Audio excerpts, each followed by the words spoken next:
Pernah dengar nama Laksamana Cheng Ho? Seorang laksamana besar dari Cina yang menyebarkan pengaruh dan Islam di Asia Tenggara termasuk Nusantara. Cheng Ho atau dikenal juga sebagai Mahe lahir di Yunan, Cina tahun 1371 Masehi. Lahir dari keluarga muslim, nama Ma di Cina juga merujuk pada Muhammad loh.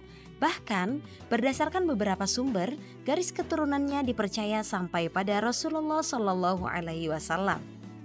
Saat dinasti Yuan runtuh yang digulingkan oleh dinasti Ming, Cheng Ho yang saat itu berusia 12 tahun dibawa ke istana di Nanjing dan diserahkan pada Pangeran Zudi yang kelak menjadi Kaisar Ming.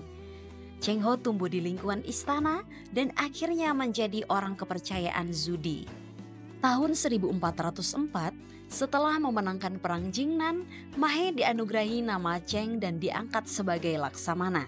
Kaisar Zudi mempercayakan Cheng Ho untuk memimpin armada besar Cina, menjalin hubungan diplomatik dengan negara-negara asing.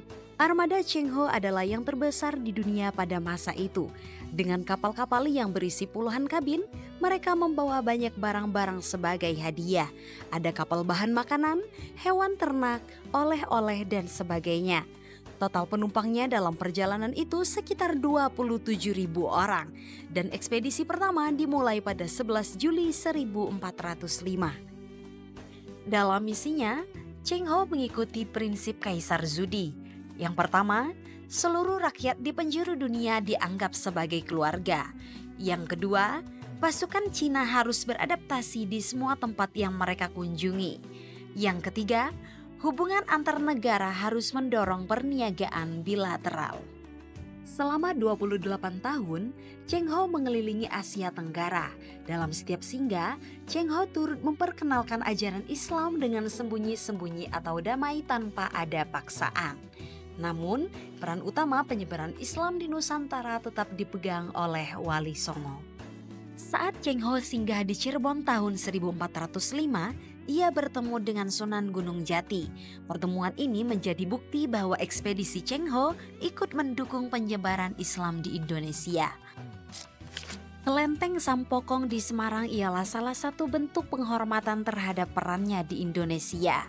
Selain itu, kita juga bisa menemukan Masjid Cheng Ho di berbagai kota seperti Surabaya, Palembang, dan Batam.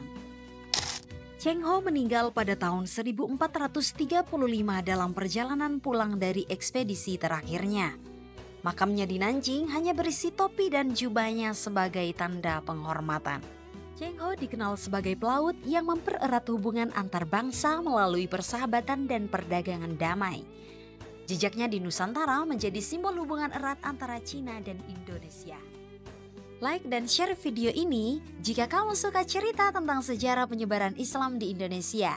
Dan jangan lupa follow untuk episode menarik lainnya.